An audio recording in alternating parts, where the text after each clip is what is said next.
Малгобеке и Назране, а также в сельских поселениях Троицкое и Нестеровское заработали 4 заправки для электромобилей, построенные инвесторами.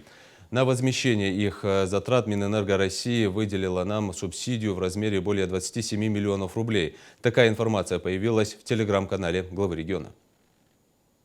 До конца года будут введены еще 6 заправочных станций для быстрой зарядки электрического автомобильного транспорта. Земельные участки для возведения оставшихся заправок уже отобраны. В планах до конца 2025 года построить еще порядка 10 таких заправок, а к 2030 году повысить количество электромобилей на наших дорогах не менее чем до 10%. Развитие зарядной инфраструктуры является важным шагом к экологически чистому транспорту и улучшению качества воздуха в республике. Наличие зарядных станций способствует увеличению популярности электромобилей. Чем больше доступных точек зарядки, тем увереннее водители могут рассматривать электрические автомобили как альтернативу традиционным бензиновым и дизельным моделям. Это, в свою очередь, приводит к снижению выбросов углекислого газа и других вредных веществ, что положительно сказывается на экологии. На мой взгляд, инвестиции в зарядные станции для электромобилей – это шаг в будущее, который принесет пользу не только экологии, но и экономике, улучшая качество жизни людей и создавая более чистую и безопасную среду.